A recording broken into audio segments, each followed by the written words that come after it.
Also für das Schweizer Eishockey, glaube ich, ist es enorm etwas Positives. Aber ich glaube, es ist, wenn man den ganzen Auftritt anschaut von der Mannschaft, ist es sportartübergreifend wirklich ein gutes Zeichen gewesen. Animiert viele junge Mädchen und Buben wieder für grosse Sachen. Es sind Erinnerungen, die einem bleiben, wo man sagt, weisst noch früher, das habe ich gesehen. Also glaube ich, haben wir ein gutes Resultat, eine gute Message, aber auch sehr ein gutes Beispiel nach außen können zeigen, was es bedeutet, wenn ein Team wirklich zusammensteht. In comes Andrighetto, works it and shoots, scores! And the Swiss have the lead after 4 rounds.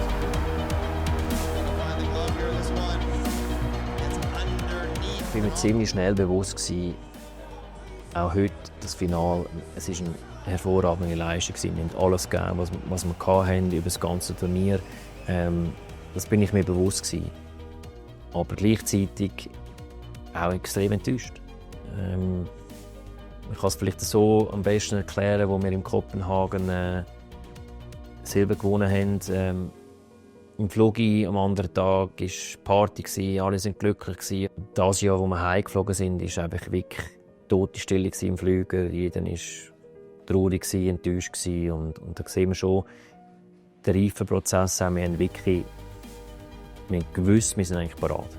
Wir haben gewusst, wir sind ready für den letzten Schritt. Und darum ist die Enttäuschung auch so gross, dass das nicht passiert ist. Auch für mich selber. Ich habe jetzt 3-mal das Finale verloren. Und es wird immer mühsamer.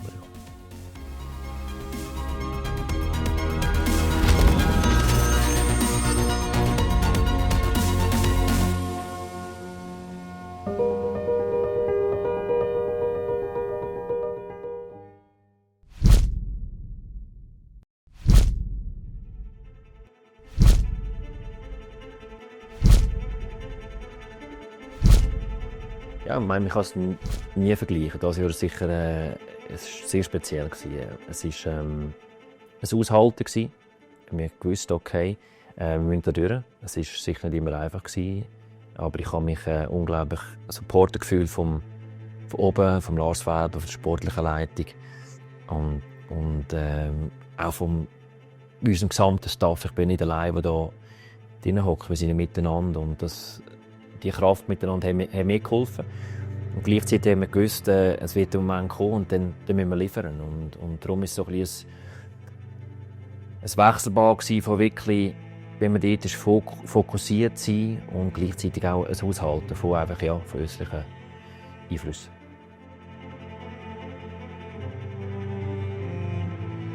So viel man nacheinander verlieren auf einem Weg an einer WM ist nicht lässig. Aber wenn man weiss, man spielt gegen die Weltbesten und man kann sich weiterentwickeln, dann muss man das aushalten und Grösse haben, die Stärke auch ausstrahlen. Insofern war es handelbar gewesen. Logischerweise sind polemische Berichte nie lässig, die findet man nie cool. Aber die Einstellung, und ich glaube, wir alle im Team und Staff, das gehört halt auch ein bisschen zum Business. Je weiter rauf du kommst, umso mehr so politische Sachen kann es geben oder polemische Sachen. Aber wie gesagt, wir haben so ein klares Ziel vor Augen gehabt, dass uns das auch extrem viel Kraft gegeben hat, das irgendwo auszuhalten und durchzustehen.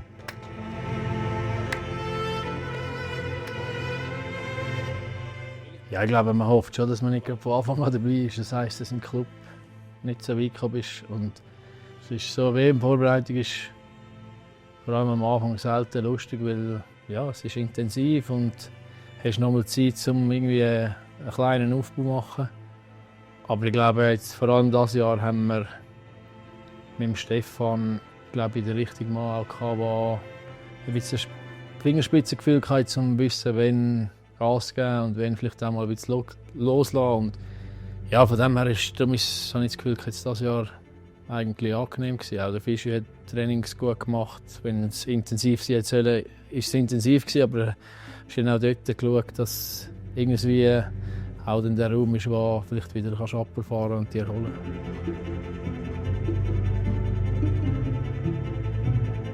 La préparation elle est longue, ça fait 7 semaines au total. Préparation plus championnat du monde, donc c'est long, mais quand tu arrives à toucher ton but de pouvoir faire partie de l'équipe finale, ça en vaut la peine.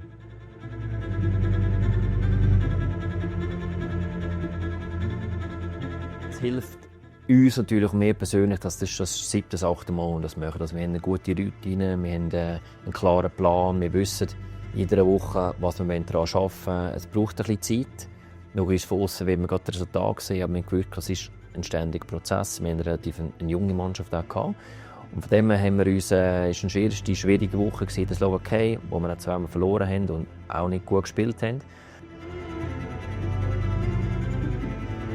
Und dann sind wir dann heimgekommen in die Schweiz, hat gut da ein paar Spieler dazugekommen, wir haben eine gute Homebase in Kloten. Es war alles ein bisschen ruhiger gewesen und wir konnten dort auch dann gewinnen, was logischerweise mal die Nebengeräusche aussen dran ein bisschen leicht beruhigt hat. Und dann, aber wir haben den klaren Plan gehabt, wir haben wirklich die Balance gefunden von harter Arbeit, Spass auch an der Arbeit und gleichzeitig auch loslassen. Und das ist glaube ich, der Faktor gewesen. Wir haben gewusst, der Druck ist da. Wir haben das nicht irgendwie verdrängt, dass wir gesagt haben, okay, wir schauen mal. Wir haben das angenommen, wir haben es seriös vorbereitet als Staff und als Team und wir sind wirklich Woche für Woche gewachsen. Ja, ich sehe das halt ein bisschen. Das heisst ja Vorbereitung. Das ist, logisch verlierst du nicht gerne, aber ich glaube, es braucht auch alles Zeit, um eben die Automatismen als Gruppe zu haben. Es kommen einfach wieder neue, es sind frische. Das braucht halt einfach Zeit. Und ich glaube, da darf man sich dann auch nicht zu fest verrückt machen, wenn oder zu viele Gedanken, wenn es vielleicht am Anfang nicht aufgeht. Wichtig ist, dass man ja von Woche zu Woche sich dann irgendwie entwickelt. Und ich glaube, das ist jetzt allgemein die letzten paar Jahre meistens so gewesen.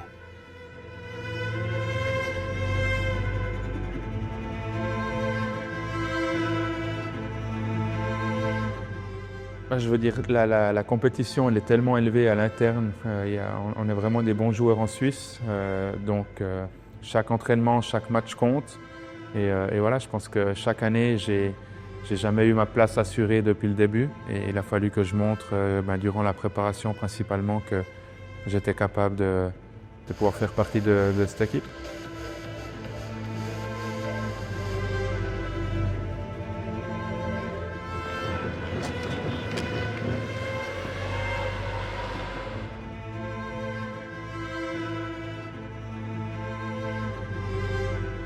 Es ist nicht ganz einfach. Also, eben, je früher du ausscheidest eigentlich mit dem Team, desto schneller bist du dabei. Wir sind im Halbfinale ausgeschieden, sang- und klanglos eigentlich auch, muss man auch sagen. Ich glaube, das ist auch etwas, wo sicher das Scheiß auf den Deckel. Und dann ist es sehr schwierig, eigentlich dort den Gap zu füllen. Also vom letzten Spiel bis zum ersten Training war jetzt dieses Jahr nur, oder in dieser Kampagne nur eine Woche bei mir.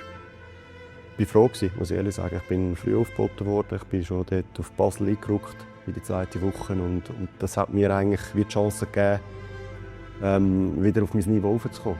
Und das ist genau ein bisschen die Gefahr, dass du loslässt nach einer langen Saison und dann findest du den Anfang nicht mehr. Und das ist dieses Jahr sehr gut aufgegangen. Also das Jahr sind wir eine recht harte Linie gefahren mit Leistung. Wir haben gewusst, es geht um in dem Moment zu performen. Und wir haben zum Teil Spieler einfach nach 1-2 schlechten Matches heimgeschickt. Und wir sind gut gefahren.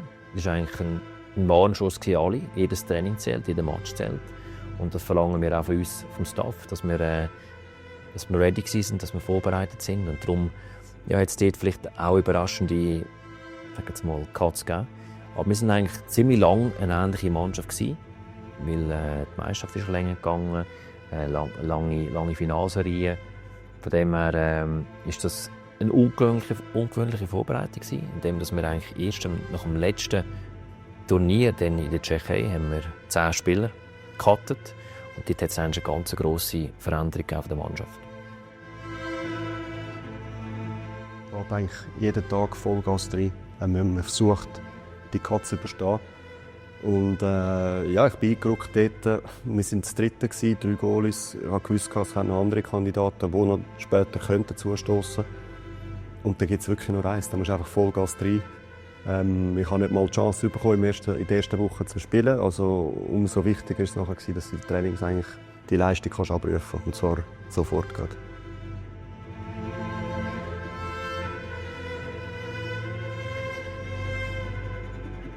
Es ist jeder ein bisschen in der gleichen Situation und schlussendlich kann jeder Einzelne irgendwie nur gut aussehen, wenn die Mannschaft gut ist und wenn du füreinander gehst. Und darum wachst du da schon ein bisschen zusammen. Und ich glaube, es ist auch jedes Mal, wenn nachher einer ausgeht, tut es dir ein Stück weit für den leid, weil du weißt, er hat alles dafür gemacht, um irgendwie dabei zu sein und es hat nachher nicht genügt.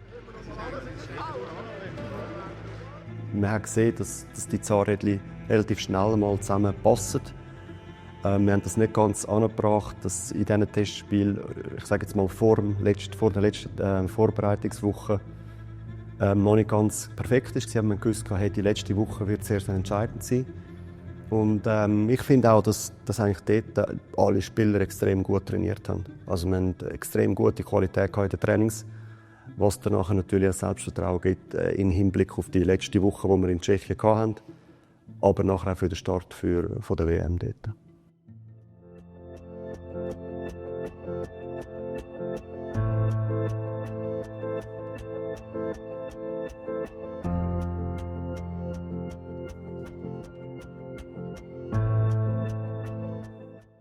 Ja, ich glaube, mit Vichy von Anfang an er hat offen mit mir kommuniziert und gesagt, es kann genügen, es kann nicht genügen. Und dann bin ich in die Vorbereitung und ich glaube, nachher umso länger, ist ein bisschen wie mit der Mannschaft, mit der Vorbereitung, es ist umso länger es gegangen ist, habe ich das Gefühl, ist es auch mir selber ein bisschen besser gelaufen oder ist es ein bisschen das gekommen, was ich von mir erhoffe. Und nachher irgendwie eben kurz vor es dann Richtung WM gegangen ist, hat er gesagt, du bist jetzt dieses Jahr darfst mitkommen. Und ja, logisch, freust du dich dann, weil ja, das ist eine relativ lange Vorbereitung und eben, wenn du die Familie daheim hast, die eigentlich auch dort könntest sein und nachher würdest du nicht dabei sein, ja, dann kommt es dir vielleicht ein bisschen vor, wie wenn du ein paar Wochen verloren hast, aber darum freust du dich nachher auch extrem, dass du nachher dabei bist und sich der Aufwand auch gelohnt hat.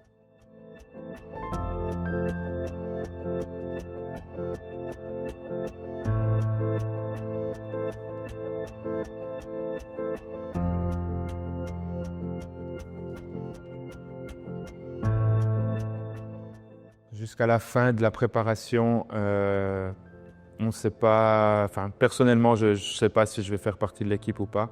Donc, une fois que le coach Patrick Fischer vient me dire que je fais partie de l'équipe, voilà, c'est un soulagement parce que justement ces 4 semaines, c'est un peu une pression quand même interne que je me mets. Je veux absolument faire partie de l'équipe et voilà, une fois que le coach t'annonce que tu fais partie du cadre final. C'est un soulagement, mais c'est aussi qu'à ce moment-là que ça commence vraiment véritablement le tournoi. Schlussendlich ist der Trainer, der die Entscheidung macht. Wir haben bevor das Turnier angefangen hat, eigentlich anfangs von der zweiten, letzten Vorbereitungswoche, hat der Fischi gesagt, ihr habt alle 3 Chancen zum Mitkommen und ihr habt alle 3 Chancen zum Nummer 1 werden. Und ich meine, das ist auch wieder eine Situation, die dann sehr nicht einfach war, sicher, aber genau so sollte es eigentlich sein. Also der die beste Leistung gegeben hat, der soll spielen. Wir haben dann alle noch mal ein Vorbereitungsspiel bekommen.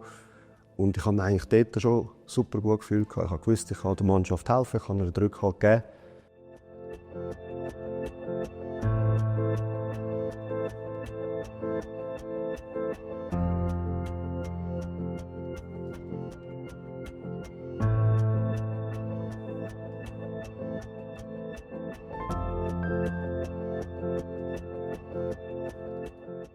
Die Lorbeeren, die ich bekomme, sie kommen wegen mir, das stimmt nicht. Die Spieler die kommen einfach gerne für das Land spielen. Sie kommen gerne für die Mannschaft spielen. Sie schmecken auch, dass wir etwas reissen können. Das motiviert natürlich die Spieler auch. Gleichzeitig, was sie reinbringen, ist natürlich Qualität. Unglaubliche Qualität. Sie sind unsere besten Spieler, darum sind sie in der besten Liga. Aber auch Persönlichkeit. Sie bringen sehr viel von dem mit, was wir dieses Jahr dran sind mit dem Thema. Einfach abliefern, wenn es zählt. Das wird von ihnen verlangt.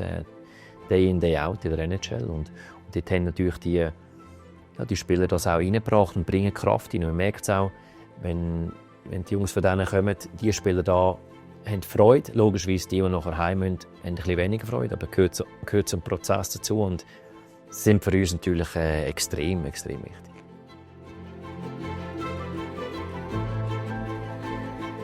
Ganz generell, also die Schweizer Nazi, ja, es macht uns stolz, wenn man die Schweizer Kreuz anlegen und das Land repräsentieren.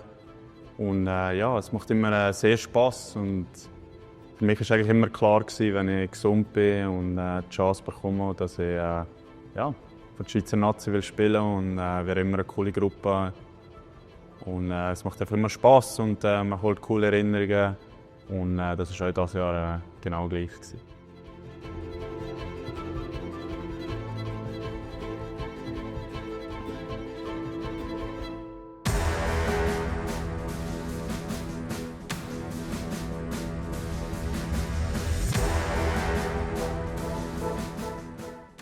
Die Erinnerungen, die ich habe, diverse Weltmeisterschaften und jetzt auch die Weltmeisterschaft wieder.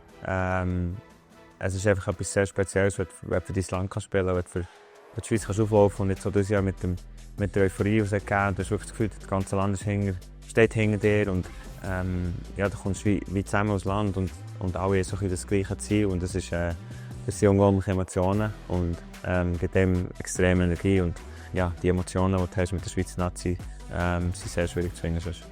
Switzerland, the home team, will have the last change. They were 6-0-1 last year in the preliminary round. Mike talked about it in the opening, that they just can't seem to get to the finish line the last couple of years.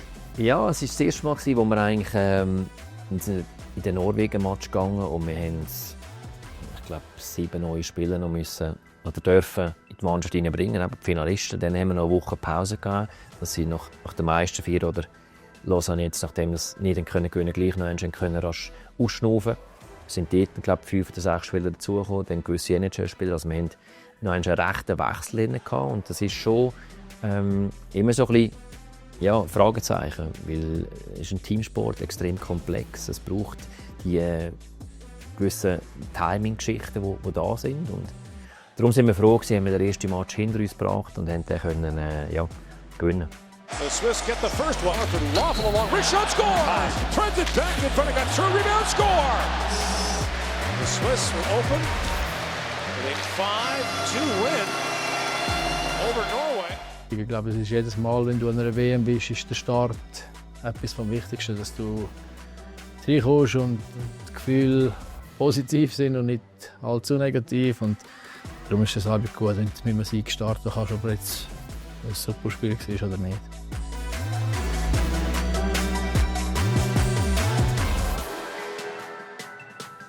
Ambuel played his 132nd game for Switzerland. Every time he steps on the ice, he sets the record for most games played in this tournament.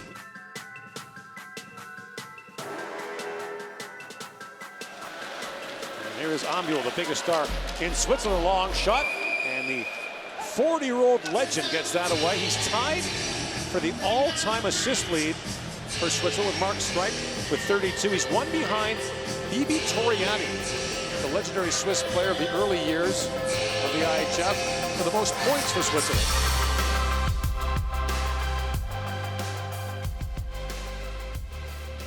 Allgemein, ich glaube, jetzt nicht an der WM unbedingt, aber wenn du jetzt so in der Tschechei bist oder so, dann irgendwie ist meistens gibt es viele Leute, die mich noch kennen, halt wahrscheinlich noch von früheren Turnieren.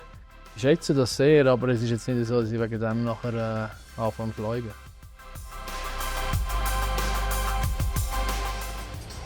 And there is the Swiss captain Roman Josi, fresh off a brilliant year in the National Hockey League, once again a finalist for the Norris Trophy as the NHL's top defenseman.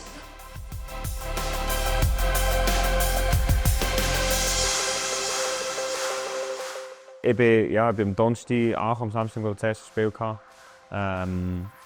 Und ja, es ist sicher auch sehr schnell gegangen. Und ja, wir hatten ein Training und am nächsten Tag ist es schon losgegangen. Aber es ist ja, von Anfang an noch gut, dass es wirklich dass es los ist gegangen. Ja, das mit dem Schlafen und Reisen ist sicher, du merkst es sicher ein bisschen. Bist auf jeden Fall ein bisschen müde, aber ja, sobald das Spiel losgeht, bist du einfach so ein bisschen im Spiel drin. Und ja, es hat, wie gesagt, es hat sicher ein bisschen Zeit gebraucht. Im ersten Spiel musst du sicher ein bisschen, je nachdem, Sachen, die vielleicht in Nordamerika gehen, sind vom Go-Season vielleicht anders. Und dort probierst du am Anfang weißt nicht so recht, was dich erwartet, und probierst einfach so ein bisschen ins Spiel zu kommen. Und, ja, es ist dann immer besser gegangen. Und auch wie gesagt, die Vorfreude war so gross, wieder mal auf die Schweizer Nazi zu spielen, wieder mal ein Spiel zu spielen. Ja, du kannst denken, recht die Reisstrapazen und Müdigkeit kannst du recht gut abstellen. Die Leute haben Freude gehabt, dass ich bekomme, und ich habe das auch gespürt, und das war für mich eigentlich sehr schön gewesen, und für mich eigentlich auch Motivation gewesen, den Leuten etwas zurückzugeben und hoffentlich eine erfolgreiche WM zu spielen. Und ich habe es eigentlich nie aus Druck angeschaut, und wie gesagt, ich habe mich extrem gefreut, für die Schweiz zu spielen, und ja, dass die Leute so hintermäßig gestanden ist für mich extrem cool gewesen, und so eine zusätzliche Motivation gewesen. Ouais, l'ambiance d'une manière générale durant tous les mondiaux, c'était vraiment incroyable. L'atmosphère qu'il y a eu avec tous les supporters, tous les fans suisses qui sont venus nous supporter. Je pense qu'à part la finale contre les Tchèques, on pouvait vraiment dire qu'on jouait à la maison. On avait toujours les supporters de notre côté. La patinoire était magnifique. Voilà, 16 000 spectateurs, un peu plus que 16 000. Donc voilà, c'était une super ambiance, et personnellement d'avoir pu marquer dès le premier match, c'est clair que ça m'a aidé à me mettre dedans, et voilà, après tu joues un petit peu plus décontracté, un peu plus sûr de soi.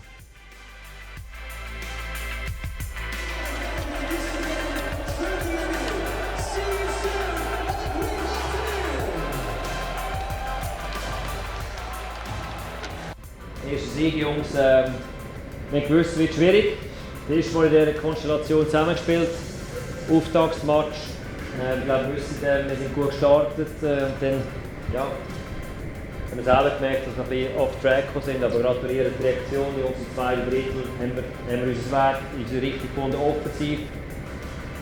Defensiv immer noch ein paar Fehler gemacht. Aber was wir am Schluss die Sache zugemacht.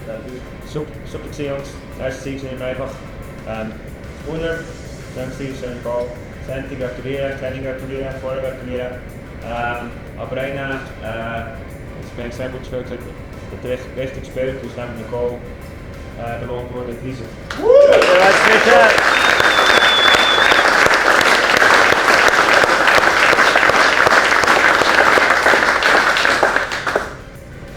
Ich nicht so, ja? Ja, das kann ich auch nicht sagen. Weiter so, Jungs, genießen wir den Abend, Fokus, nächstes Spiel, und ja, wer ist der Glück halt? That's it. Das hat eigentlich reingehen.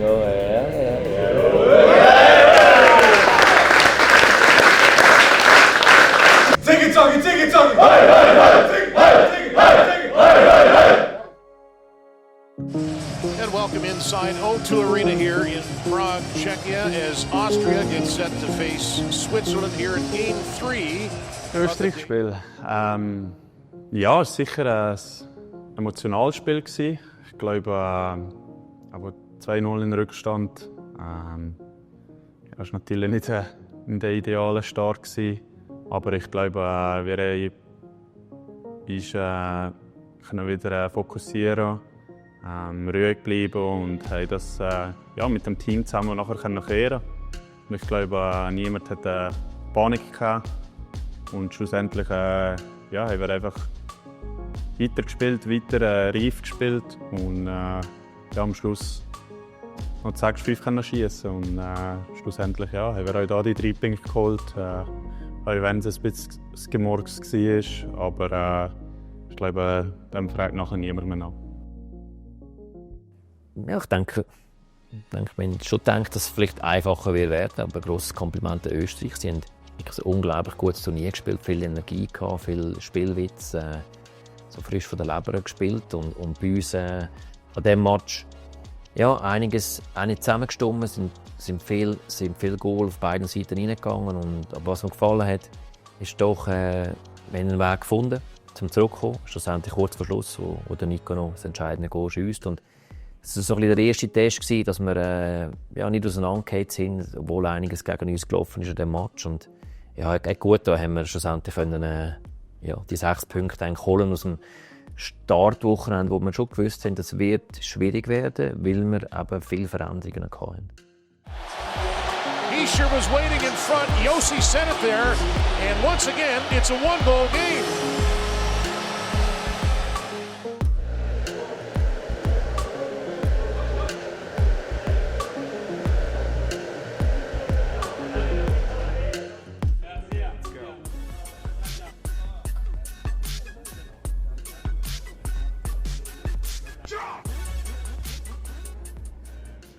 Hallo liebe Schweizer Fans, da ist der Kevin.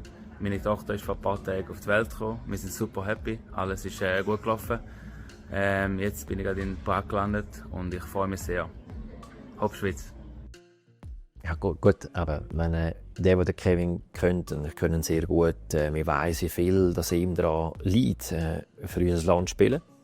Und als er mir geschrieben hat, dass er Papi geworden ist und dass alles gut ist, dass seiner Frau, der Jessica, gut geht und Messi mehr auf der Welt ist. Und er hat den Prozess wirklich durchgegangen ist, kommt er, darf er gehen, soll er kommen? Und dann, das ist 3-4 Tage gegangen und seine Familie und auch Jessica hat ihn wirklich ein bisschen gepusht. Ja, und hat gesagt, komm, geh doch. Und ich weiss, wie gerne du spielst. Und das Commitment ist natürlich riesig. Und wir wissen, er hat Wurzeln in der Tschechei und er hat mir dann schon gesagt, Pischi, ich komme dann, darf ich dann schon spielen? Und dann haben wir gesagt, du, wir müssen schauen, wie du fühlst, wie bist du geflogen, wie ist das Energielevel. Und dann war er dann gegen die 2 im Hotel gewesen, an dem Tag vom Match und wirklich frisch ausgesehen. Er hat gesagt, er konnte super schlafen und er ist mit der Großmami gekommen, von der Tschechei dort und hat natürlich ja, unbedingt spielen und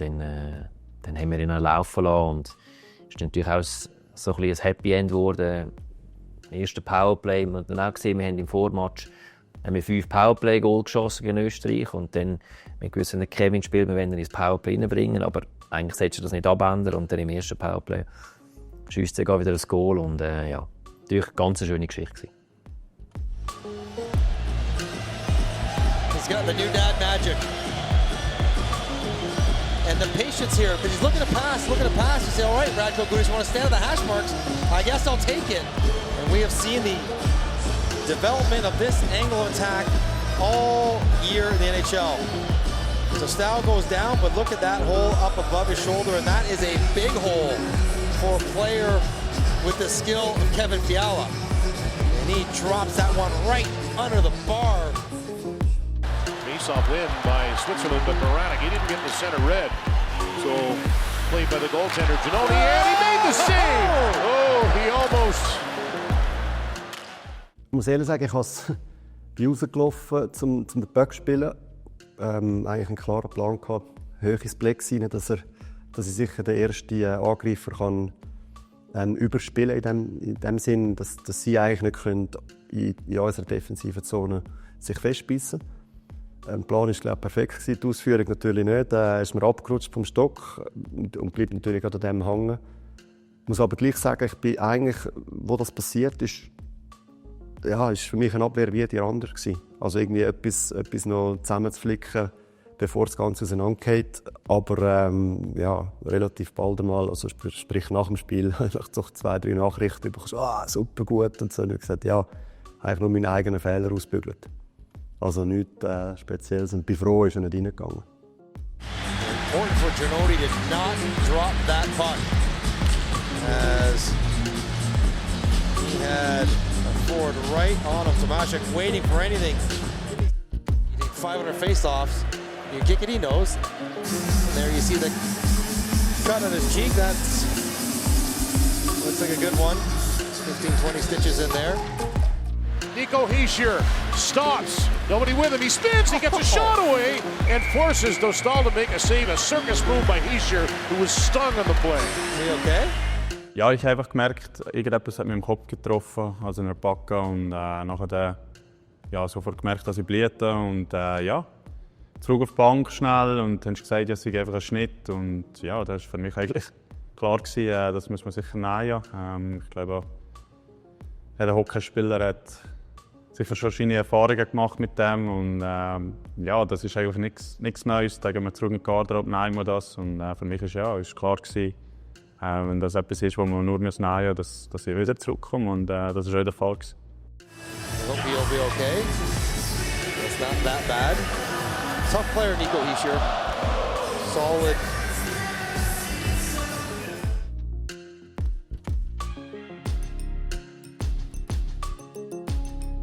But off of his stick and out of the zone, this game will be headed toward a shootout. Fiala wasting no time. Cuts to his right, Dostal way out, Fiala scores! Philip Kurashev scores! What a quick release! It's the same shot from a different wing. Wide to his right, flick, stopped by Giannoni. And Switzerland takes it in a shootout, 2-1. Jungs, wirklich Kompliment. Ich glaube, wir haben einen sehr starken Match gespielt, eine sehr starke Mannschaft heute. 2 Teams gewesen, sehr gut gebattelt, geile Atmosphäre. Und was mir gefallen hat, Jungs, wir sind zusammengeblieben die ganze Zeit. Es hat gewonnen und das zählt. Der Körper von neben die geflogen.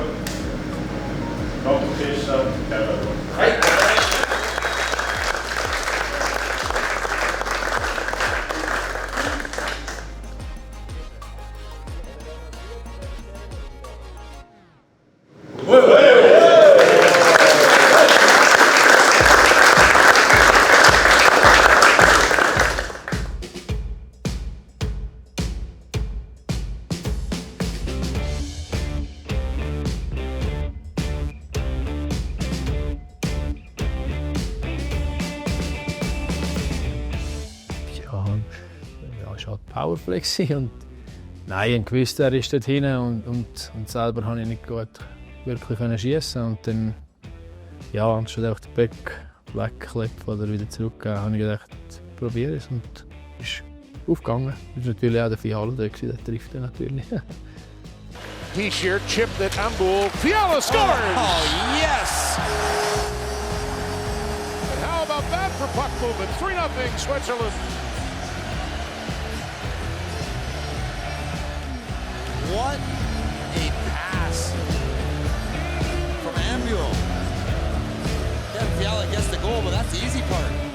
It's so difficult in that bumper position to deal with everything. He's got the pulls it all over his back. Watching Hischier go to work. Hischier fends off the checkers, tries to find Fiala. It is disrupted on the last second. Turnover, set up, and they score. Centeler, 5-0 Swiss.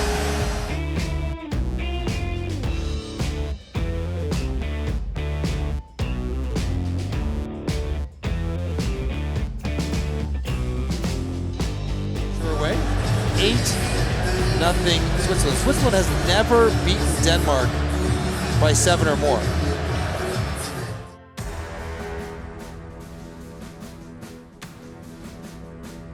Spitzenkampf.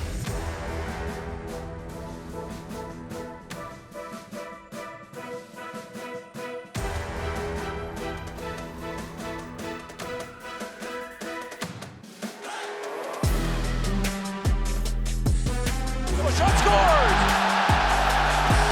Romain Loffel with a point shot and Switzerland grabs the lead. On sait toujours que contre le Canada, c'est jamais des matchs faciles. Ça se joue à vraiment des petits détails. Et là, c'est encore été le cas où c'est qu'ils ont pu marquer les 2 derniers buts en power play. On n'a pas su faire la différence, pas su revenir dans le match. Et voilà, mais je pense qu'on a pris cette défaite comme apprentissage pour la suite du tournoi. Et voilà, on n'est pas resté dans le trou après cette défaite et on a vraiment su réagir.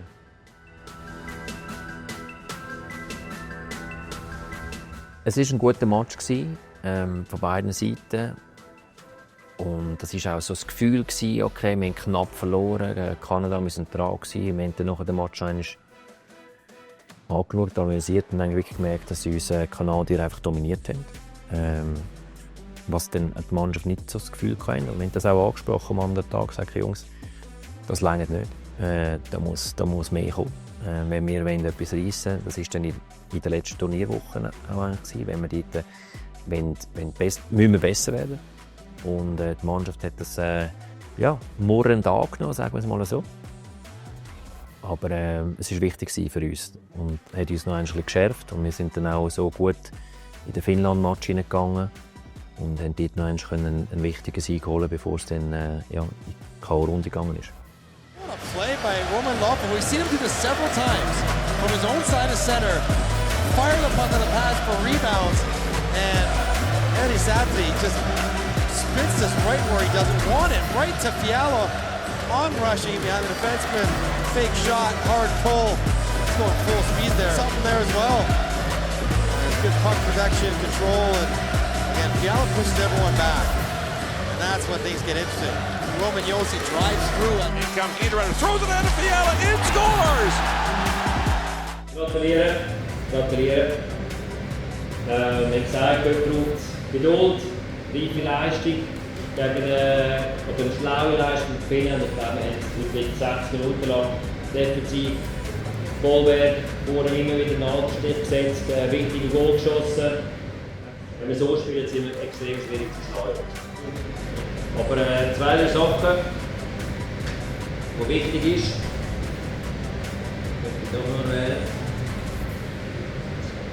Kriegel, du hast einen Hundematch.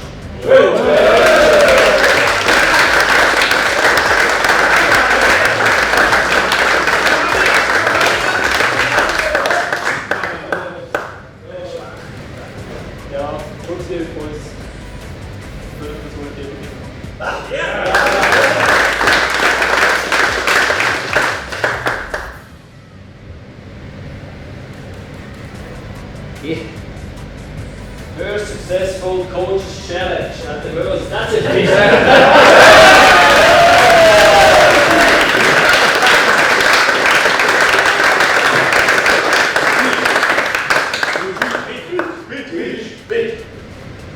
Ich halte nicht mehr auf, Jungs. Geht weiter so.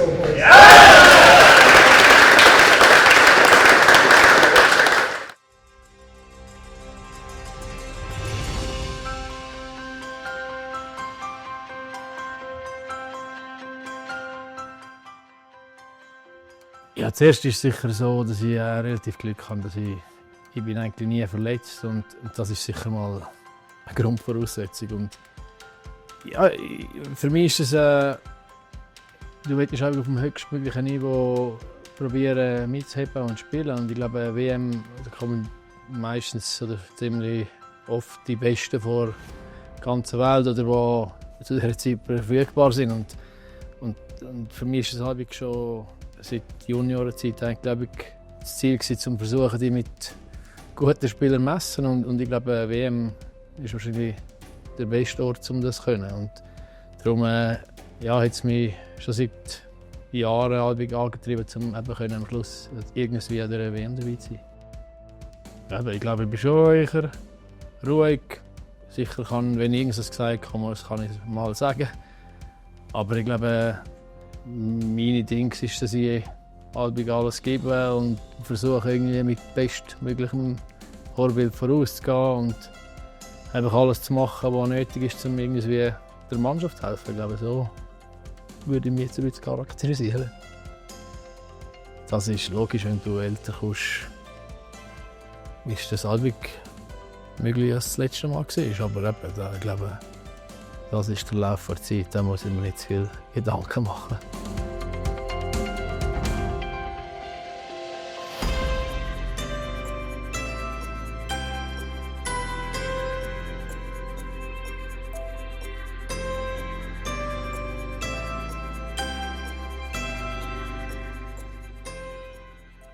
Ja, ich glaube, ich bin einer, der so ein bisschen leading by example und bin sicher nicht der Lauteste. Aber ich kann sicher etwas sagen, wenn ich das Gefühl habe, ich muss etwas sagen. Aber ja, ich habe eigentlich so ein bisschen über die Jahre jetzt, wo ich Captain war, so ein bisschen gelernt, dass ich einfach so ein bisschen auf meinen Bauch muss hören muss, auf das Bauchgefühl. Und ja, schlussendlich musst du so ein bisschen das machen, wo du das Gefühl hast, was das Beste ist.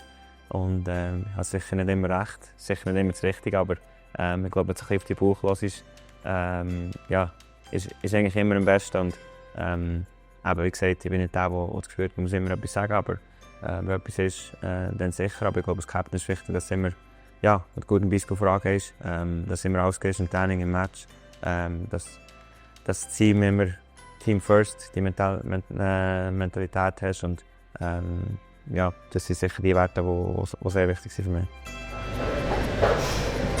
Komm, Boys, jeder für jeden, das ist das beste Spiel bis jetzt, das beste.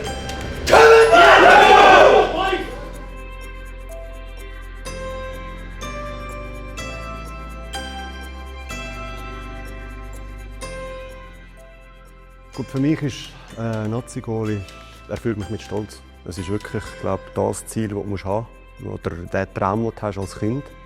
Und wenn du nachher in der Nazi drin bist, ist natürlich das weitere Ziel, um dein eigenes Land zu vertreten, an einer Weltmeisterschaft, an einer Olympiade. Ich glaube, das ist schon etwas, was einem stolz macht.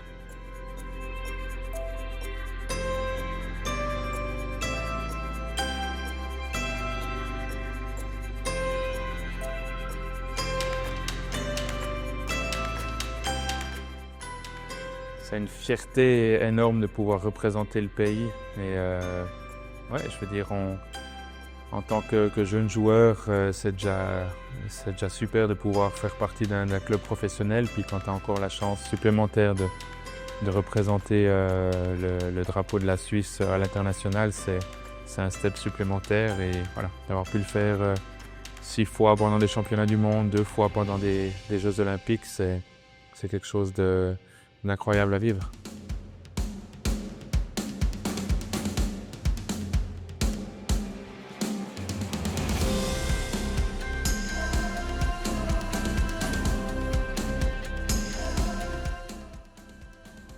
Also gut, zuerst muss man sagen, wir haben schon sehr ein gutes Gerüst und die Mannschaft entwickelt sich weiter. Man sieht das an der Rang und an der Punktezahl, die wir in den letzten Jahren gemacht haben. Also wir wissen, wir haben ein gutes Schweizer Chor. Meine Kritik ist ein bisschen, ich habe vielleicht auch mit zu diesen hohen Erwartungen beitragen, dass wir immer gerade wieder das Wort Medaillen ins Maul genommen haben. Aber das ist ein bisschen fahrlässig. Ich glaube auch, das kann man nicht. Man muss wirklich wie eine Mannschaft in der Liga schauen, wie stark ist die Mannschaft zuerst. Und das wissen wir einfach erst ganz kurz vor der WM. Und dieses Jahr war es jetzt so gewesen. Man hat eigentlich gewusst, man hat eine starke Basis. Aber Woche für Woche ist immer wieder ein Neuer aus dem Flüger gestiegen und einmal gekommen. Und dann hat das einfach nicht nur bei uns, nicht nur beim Fischi oder bei mir, beim ganzen Staff, im ganzen Umfeld und auch bei den Fans, hast du einfach wieder gemerkt, wieder ein Puzzle mehr. Und aus einer starken Gruppe heraus hat das natürlich das Selbstvertrauen der Mannschaft extrem gestärkt. Und das hast du förmlich spüren in der Mannschaft und in der Garderobe, wie auch das Selbstvertrauen und die Überzeugung gewachsen ist.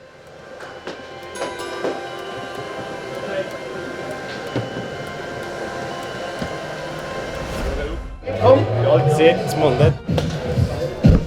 That's it.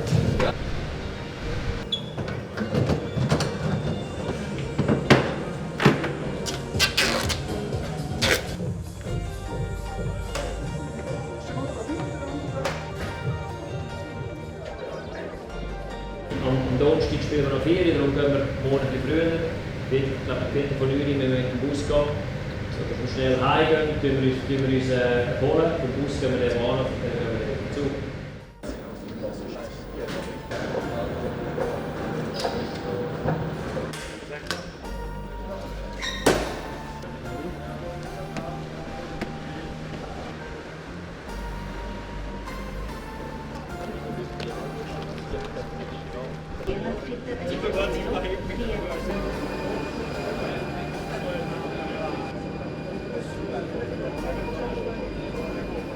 Ja, also ich meine, noch 3-stündige Zugfahrt. Ich bin mir sicher auch gewöhnt, auf Rennen, dass ich viel reise. Darum war für mich das jetzt nicht so eine Sache gewesen. Und ja, mit dem Zug reisen wir auch nicht jedes Mal. Darum war es sicher eine coole Fahrt gewesen. Pour nous, c'était un peu égal. Nous, on voulait vraiment, on savait qu'il fallait, voilà, et comme tous les autres, il faut passer par les quarts de finale, que ce soit à Prague ou à Ostrava. Je pense qu'on est aussi habitué en Suisse à faire quelques heures dans le bus pour aller jouer un match. Donc voilà, là c'était des trains high class, où c'est qu'on était quand même très à l'aise pour voyager. Donc voilà, le voyage ne nous a pas posé problème plus que ça.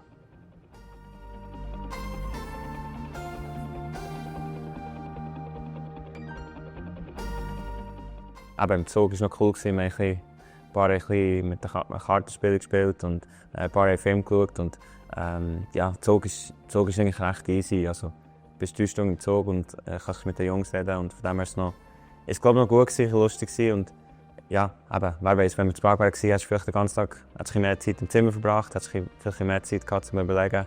Und ja, der Geist so ein bisschen von der Viertelfinale vorher war sicher ein bisschen rum. Und es ist ja schwierig, das Ganze auszulöschen, aber für uns war es vielleicht nicht mal so schlecht, auf Ostrava zu gehen und eben eine neue Umgebung zu haben. Rückblickend habe ich es gut gefunden. Man hatte Ablenkung. Sonst wäre vielleicht, wenn wir in Prag waren, im Hotel, wäre vielleicht das Thema grösser und grösser geworden. Wir sind auf Ostrava, neue Eishallen, neue Garderobe. Es gibt ein bisschen die Themen, wo man sich beschäftigt. Und wir haben uns wohl gefühlt und von dem her, wir hatten auch den früheren Match gehabt.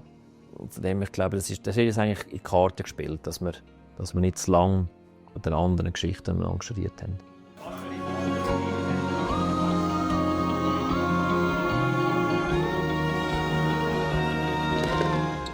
Ja, es gibt immer 2 Sachen. Ich glaube, es tut sicher der Mannschaft gut. Man merkt, es ist etwas Spezielles, wenn man reisen muss. Auf der anderen Seite muss man auch sehen, dass wir auf einem schöneren, grösseren Ort waren für die Gruppenphase. Und sind eigentlich in, Zweitspielort haben den Transfer gemacht dort für das Viertelfinale. Das war genau gleich mit dem 18. Jetzt sind wir in Kopenhagen und mussten auf Herning gehen. Ja, ich glaube, ich wäre lieber geblieben. Einfach rein, weil die Stadt Prag und das Stadion vor allem unglaublich war. Und ja, ich glaube, auch innerhalb der Mannschaft haben wir uns gesagt, wir haben so einen coolen Ort hier zum Spielen, wir wollen unbedingt zurückkommen. Und die Halbfinals sind ja dann, ab dem Halbfinale ist nur noch in Prag gespielt worden, also sind wir eigentlich mit einem klaren Ziel auf Ostrava gegangen, haben wir so schnell wie möglich wieder zurück auf Prag zu kommen.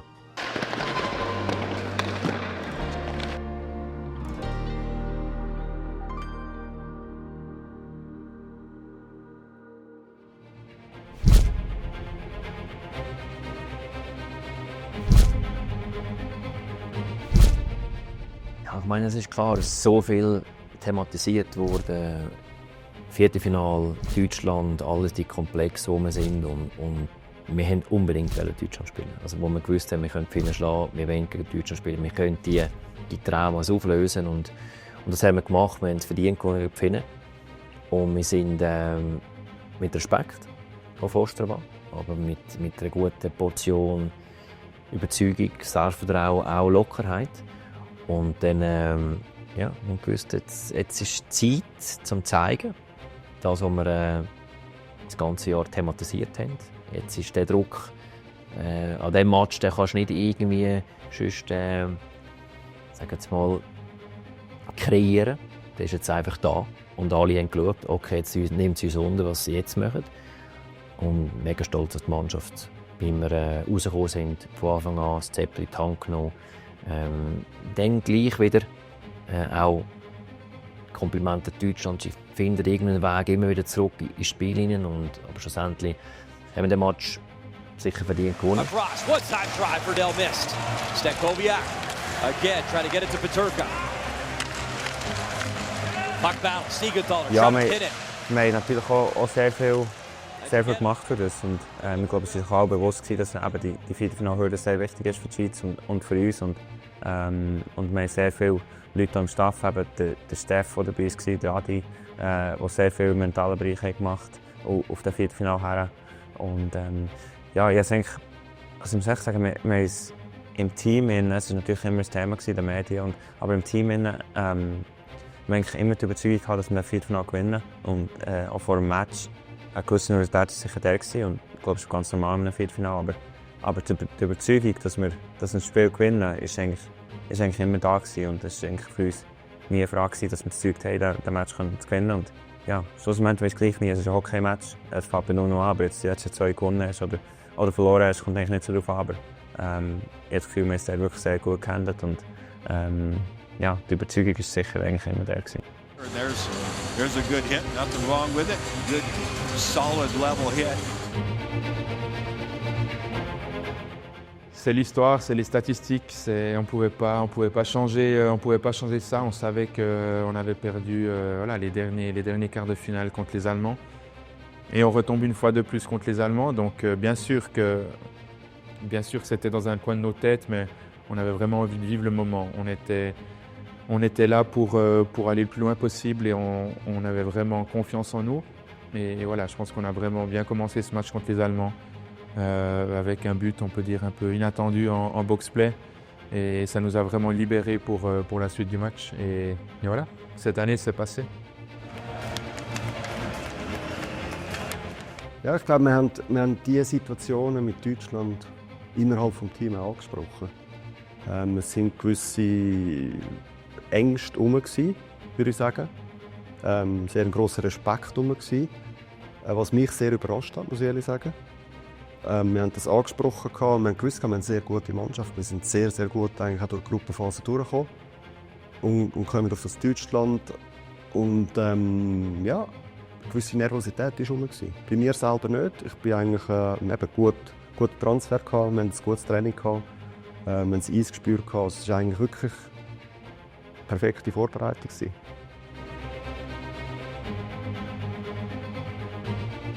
Ja, also im Hinterkopf ist das sicher. Das ist ja so, aber wir haben uns speziell darauf vorbereitet. Wir haben eine Unterstützung vom Mentaltrainer und Hypnosetrainer. Und ja, das hat sicher seine Fußstapfen hinterlegt. Und ja, haben wir wirklich schlussendlich 100% auf das Hockey konzentrieren und alle schlechten Gefühle probieren in den Hintergrund zu tun, dass gar nicht mehr da sind. Und ja, einfach ich freue auf die Challenge und schlussendlich einfach rausgegangen, Hockey gespielt, Spass gehabt und nicht probiert zu denken, wie gross der Druck ist. Und, ja, aber sicherlich die Erleichterung ist dann nachher schon sehr gross.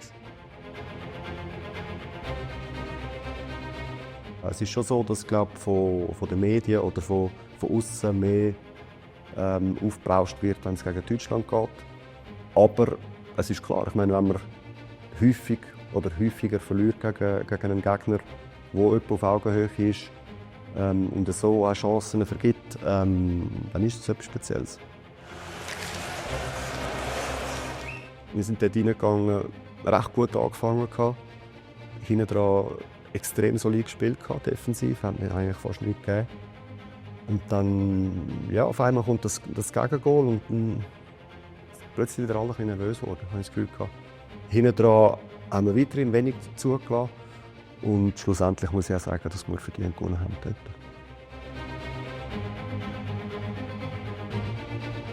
Ja, ich glaube, es ist immer das Ziel. Es ist ein bisschen gemein eigentlich auch, so eine Hockey-WM, weil die Gruppenphase, soweit wie ich mich zurückerinnere, haben wir eigentlich recht gut im Griff. Wir können uns sehr gut positionieren, haben eben eigentlich sehr gute Chancen im Viertelfinale und sind dort doch häufig gescheitert, haben wir so zurückgeschaut.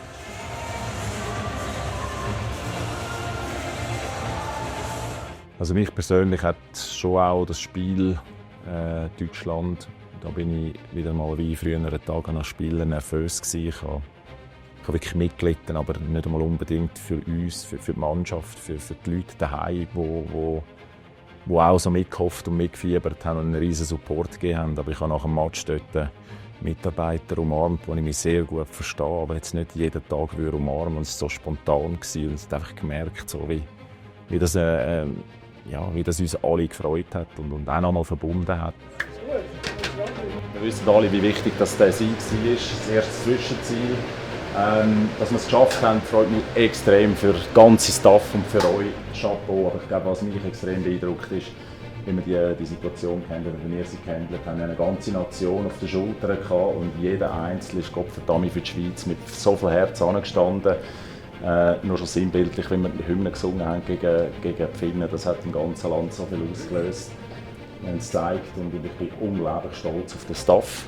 Riesen Job alle und braucht dann als Team, das umsetzt und die Art und Weise. Also wirklich Chapeau, Jungs. Und jetzt lassen wir es wirklich an. Vamos! Oi!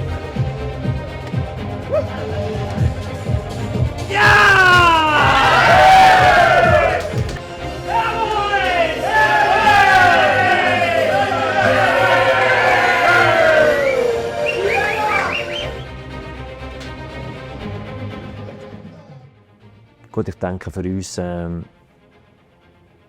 wo die Lösung kam, ist mit dem 3-1 gegen Deutschland, da hast du schon gemerkt, das war das Thema in den letzten Jahren. Ich denke, in den letzten 20 Jahren im Hockey mit dem Viertelfinale und dann Deutschland, und wo wir dort den Schritt machen können, das war schon entscheidend, wo der Kriegelbertschi das leere Goal nachher trifft. Und ich habe es bei mir persönlich auch gemerkt, ich bin nachher aufs Zimmer aufgegangen, freudig, aber es ist auch bei mir ein Tränen gekommen, irgendwie so, okay, ist das endlich mal durch. Und ja, das war schon wichtig, weil ich gewusst hatte, ich möchte mit dieser Mannschaft weiter arbeiten, und wenn das heute, jetzt sagen wir, schief gegangen wäre, ja, das wäre das Ende gewesen, und das wollte ich nicht wollen, und darum bin ich dankbar, haben wir das miteinander können, schaffen, und das war schon ein Schlüsselmoment.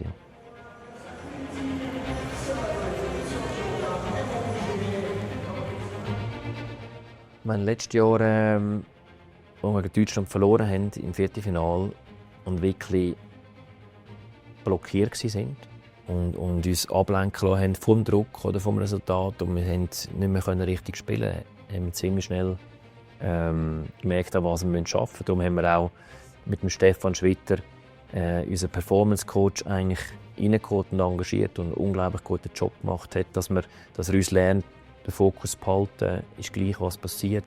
Und das haben wir das ganze Jahr thematisiert. Und das haben wir auch gelebt. Und logischerweise der Druck von außen, der dann auf meine Person oder die Person von Lars Weibel, wir haben immer gesagt, du, wir müssen das lernen. Das ist genau das. Wir sind hier im Moment drin und wir müssen das einfach das Jahr performen. Und darum ist das Motto eigentlich entstanden. Und ich glaube, ich sage das immer, es ist das Schwierigste im Leben. Wenn alle Augen auf dich gerichtet sind, Scheinwerferlicht sind da, sind an, und alle sind am sagen, okay, jetzt nimmt sie Wunder, was der macht. Und dann abliefern. Gleich mit einer gewissen Lockerheit und Präzision und Spass. Und das ist uns gelungen.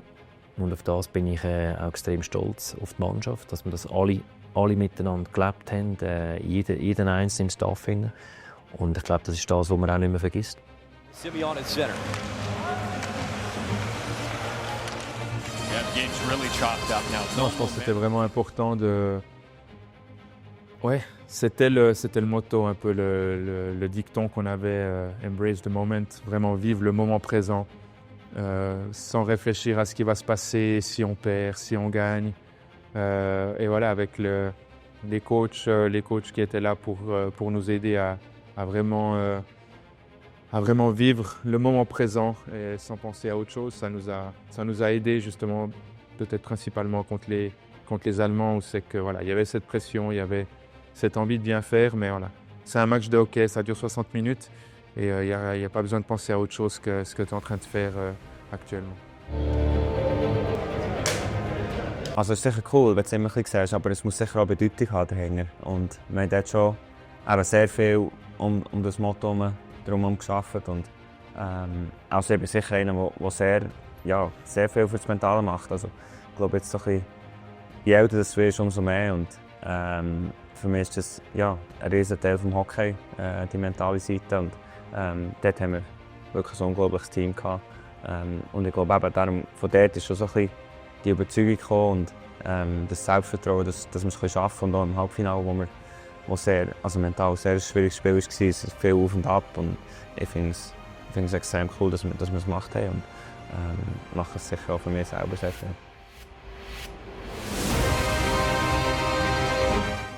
Es war ein unglaublich schöner Freitag, einmal, dass man das geniessen kann. Das ist ja bei uns selten der Fall in der WM, dass man mal so ein einen Sieg geniessen kann. Und der Tag gut am Freitag, wo man alles runterfahren und wir haben gewusst, Kanadier, starke Mannschaft, sehr starke Mannschaft. Und sie wollen uns besiegen. Wir haben, in den letzten paar Jahren haben wir ihnen vielmals beigestellt.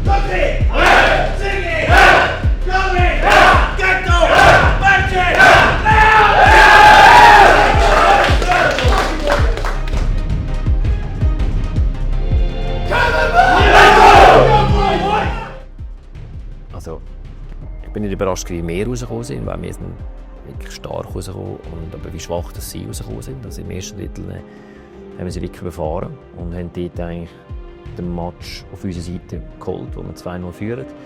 Und dann, dann ist Kanada gekommen und wir haben eine unglaublich gute Defensive gehabt, abgestützt von einem unglaublichen Leo. Und dann eine schwierige Situation, wo es schlussendlich noch 2-2 machen. Sie haben gedrückt, auch verdient. Sie haben gedrückt auf den Ausgleich. Und dass wir auch dort ruhig geblieben sind, in die Verlängerung gegangen sind und das Penalty ist uns so ein bisschen, die Historie zeigt, dass wir normalerweise dann gebrochen noch. Und auch dem Test sind wir gewachsen und rausgekommen. Wir haben sie bezwungen und sind dann natürlich happy und stolz, dass wir wieder dort hergekommen sind und eine weitere Chance bekommen, dass wir Weltmeister werden können.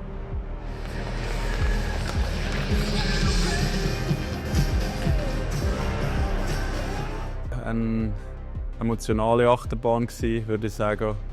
Ein Vierer gegangen. Und es ist wirklich alles dabei gewesen.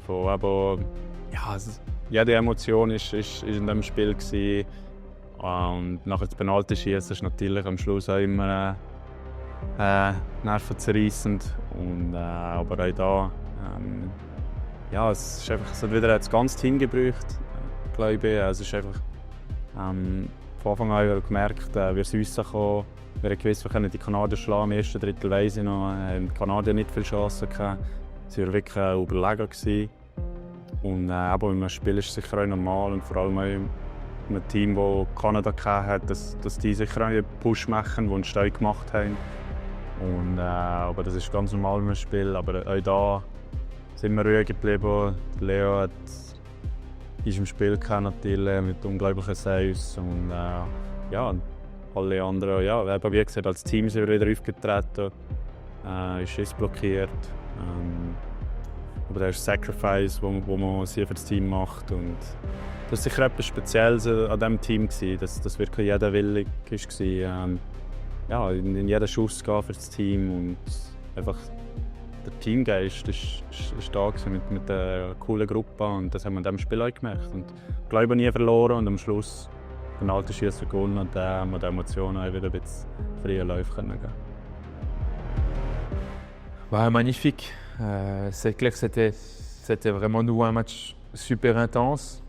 Comme je l'ai dit avant, on était dans le match de poule pas loin de pouvoir gagner ce match.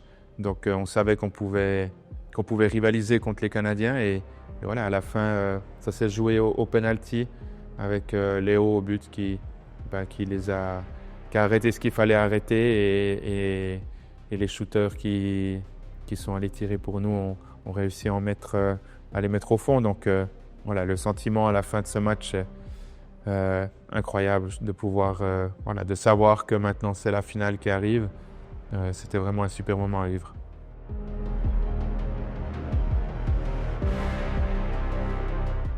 Ja, das Spiel hat super angefangen für uns. Und wir haben eigentlich Druck gemacht und kurz vor Schluss das Goal gemacht. Und natürlich nach der Leo, der unglaublich gespielt in diesem Spiel. Also, ohne ihn hätten wir das Spiel sicher nicht gewonnen. Und er hat dort eine unglaubliche Leistung gezeigt. Und ja, es ist einfach nach dem Match, ich meine, es war eine riesige Erleichterung sicher. So ein wichtiges Spiel in diesem Stil zu gewinnen und einen Penalty schießen. Und ja, aber es war noch speziell, weil du hast nicht gewusst, nach dem Match, am nächsten Tag ist schon das Finale. Und wir eigentlich dann recht schnell, du hast eigentlich recht schnell das Spiel wieder vergessen und hast dich eigentlich so auf den nächsten Tag probiert zu fokussieren.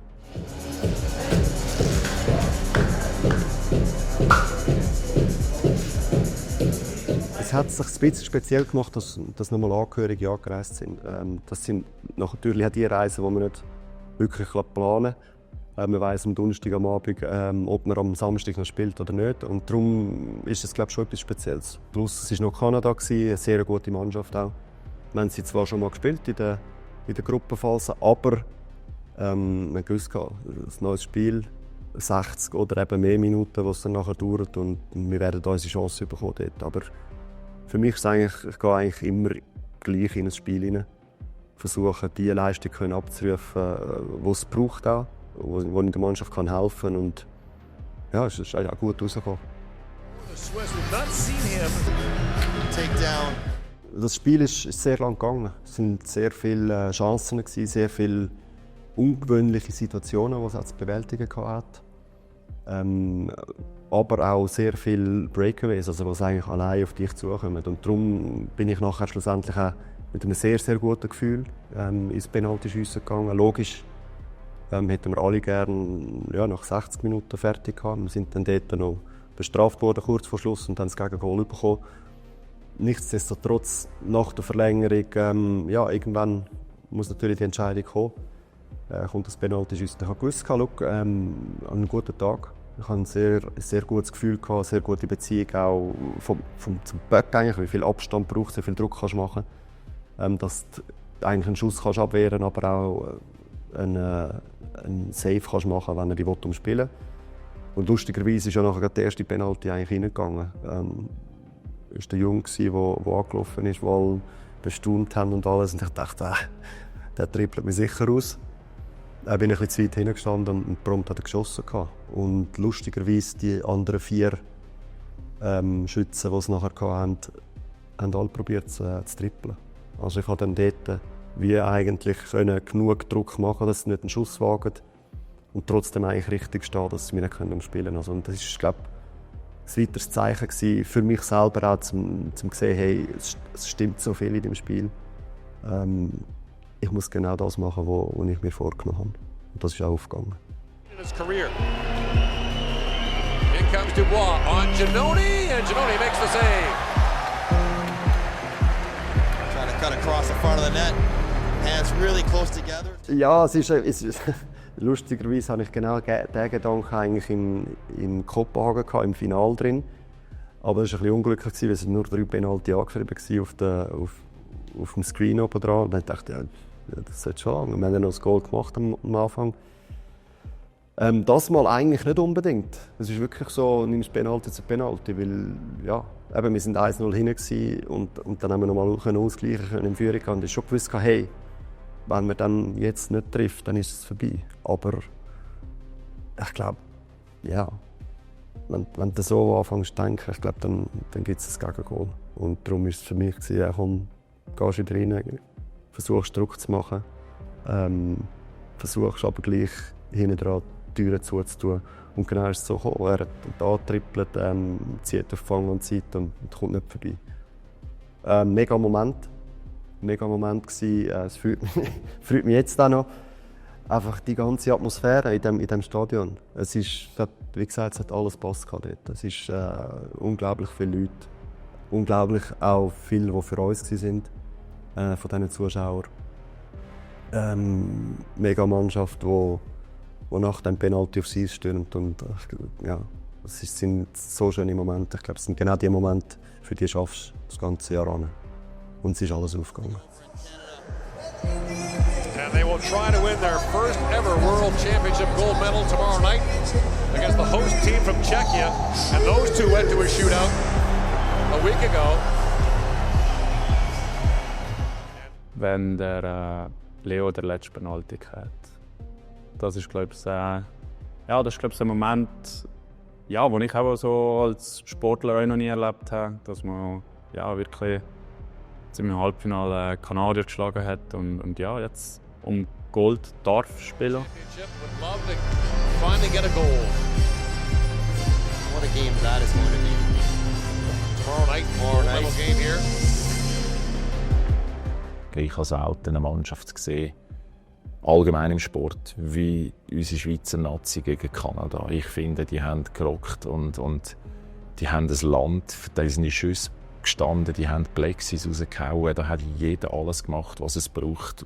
Keine Angst vor Verlust. Und das hat mich unglaublich beeindruckt. Ja, ich bin wirklich, glaube sehr nah am Potenzial, wo ich eigentlich ankommen kann. Das ist mein Anspruch auch. Es ist sehr, sehr viel für mich gelaufen auch. Das weiß ich auch. Und es ist schon so, dass man dort sich anfängt zu überlegen, hey, wieso nicht jeden Abend so? Ich glaube, es hat so viel Pass gehabt auf dem Eis, so viel Pass gehabt neben dem Eis. Ich habe die Freiheit bekommen, um mich so vorzubereiten, wie ich wollte. Wir haben die Ruhe bekommen auch von der Mannschaft oder vom Coaching-Staff vor allem auch. In der Goalie-Gruppe, wie wir trainieren können, was wir machen wollen. Ich glaube, es hat sehr, sehr viel zusammengestimmt. Und ich bin sehr froh, dass sich nachher das auch auf dem Eis ausgewirkt. Ich glaube, ich habe ein Bild gesehen, und das war der Halbfinale nach dem entscheidenden Penalty. Ja, wo wir einfach als Gruppe zusammen waren dort. Und es hat schon gezeigt, dass wir aneinander glauben, miteinander spielen und zusammen Freude haben. Und das ist so alles, das ist so der Moment gewesen. Es war nicht geplant, es ist so spontan gekommen. Und ich wusste, hey, ja, das Team hat es drin.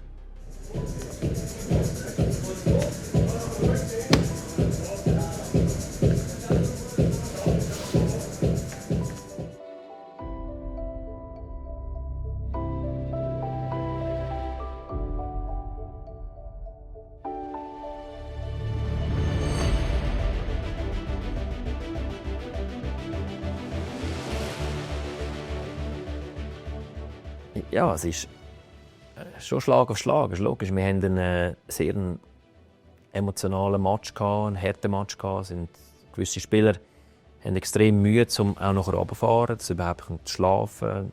Vielleicht jetzt morgen 3, 4, bis sie schlafen können. Am anderen Morgen gehen wir hier nicht mehr aufs Eis. Wir müssen etwas aktivieren, ums Hotel laufen, jeder, was er braucht. Und dann sind wir mit guten Gefühlen rein. Aber ich habe es bei mir persönlich auch gemerkt, wie schwierig es für mich war, zum Raufzukommen, energetisch, nach dem Deutschland-Match, dem Kanada-Match. Und jetzt kann man sich vorstellen, wie sich die Spieler fühlen, die körperlich agieren müssen. Und darum, sicher nicht einfach gewesen. Und wir haben auch gemerkt, als Coach spürst du, ist der Punch da oder nicht.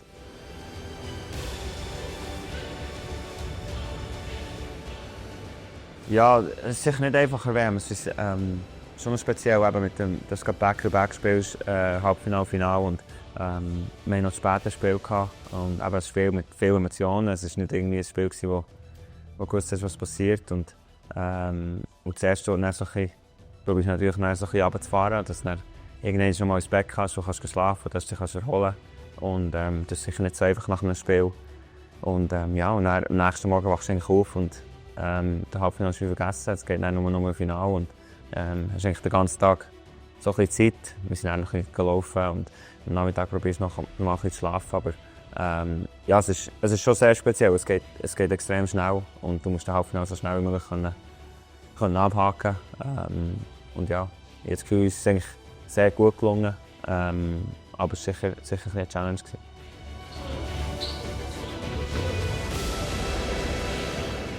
Sehr, sehr gut geschlafen. Und der Match war auch relativ spät. Also, wir hatten einen recht langen Tag dort. Ich bin am Morgen noch schnell aufs Eis gegangen. Ich glaube, es waren nicht viele. Es waren 2 oder 3 Spieler, die aufs Eis gegangen sind. Einfach um das Gefühl zu holen, zum schnell dort zu gehen. Vielleicht 5-6 Minuten war ich drauf, 20 Böcke gefangen. Eigentlich alles genau gleich gemacht wie vorher auch.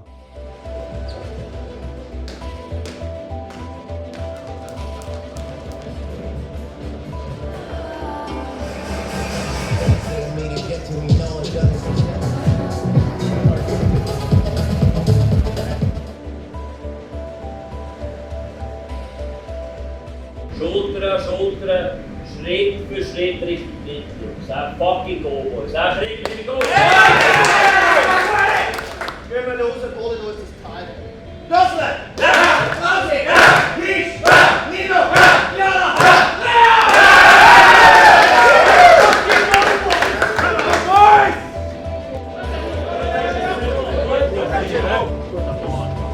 Alle hinschauen, alle.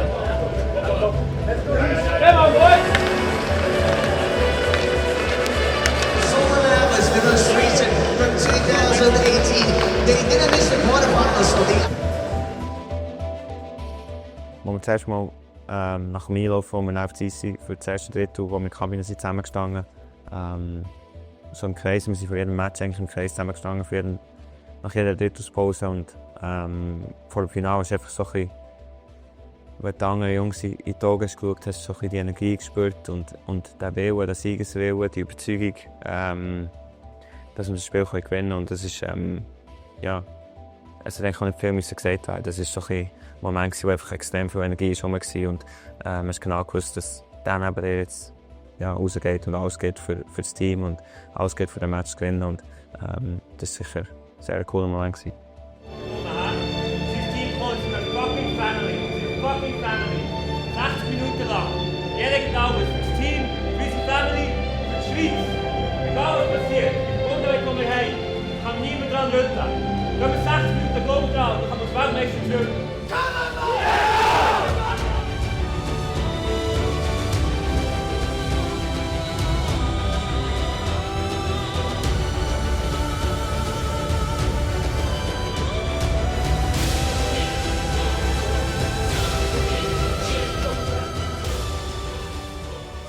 On était venu pour ça. On a vraiment voulu prendre step by step, mais c'était la raison principale pourquoi on était venu. On savait qu'on en était capable et voilà.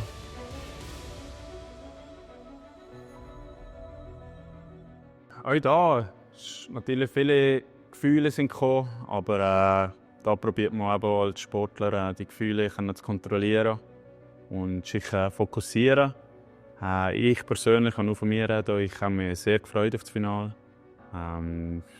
Natürlich für mich war es das allererste Mal, so im Finale zu stehen. Und ich habe mich gefreut. Natürlich, Anspannung war sicher auch da. Ich glaube, eine gewisse Nervosität ist auch gut und normal.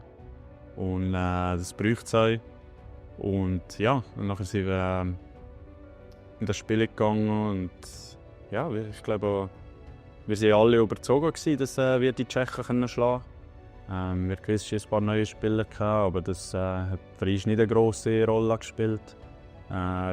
Schlussendlich haben wir immer probiert, auf uns zu konzentrieren und wir haben ein sehr gutes Team gehabt. Czechs are 7-0-2. They both pulled off what you would say were upsets in the semifinals. The Swiss a shootout win over Canada, and the Czechs took apart the powerhouse Swedes 7-3 in their semifinal. Logisch, dann geht es dann schon mal ein bisschen um etwas anderes. Man weiss, es ist der letzte Match, es wird nachher ein halbes Jahr kein Spiel mehr geben. Wäre noch gut, wenn es vielleicht gut rauskommt. Reingegangen, unglaubliche Stimmung. Grosses Tamtam eigentlich rundum, aber ich konnte mich recht gut konzentrieren, gutes Einlaufen gemacht. Off-Eis, On-Eis, es hat alles funktioniert, die Augen waren rum. glaube, von der Böcke eingerührt worden ist, wirklich so Zeit gewesen, zum Geniessen nachher. Es ist so, man hat alles dafür gemacht, man hat geschafft, wir dürfen am Sonntag am Abend im WM-Finale spielen. Und in Tschechien, gegen Tschechien, in Prag ausverkauft, ich glaube, mehr kannst du nicht haben.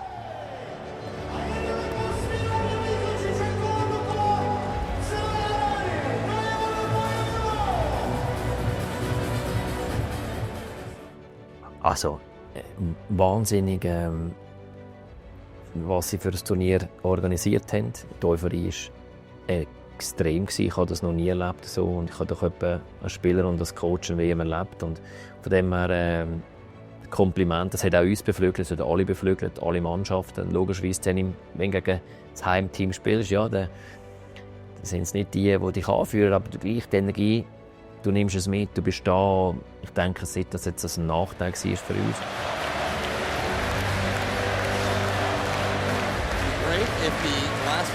Ja, ich glaube, sie sind schon besser gewesen. Ich finde schon, dass die Tschechen nicht unbedingt mehr Schüsse hatten, aber viel gefährlichere Schüsse. Haben uns recht gut gehabt, aber halt wenig wirklich zwingende Chancen gehabt. Beide Mannschaften ein auf den Lucky Punch gehofft. Ich meine, es war ein intensives Spiel, sicher nicht das beste Spiel, intensives Spiel, aber man hat gemerkt, man geht nicht das letzte Risiko ein. Und trotzdem haben wir die guten Chancen gefehlt für uns.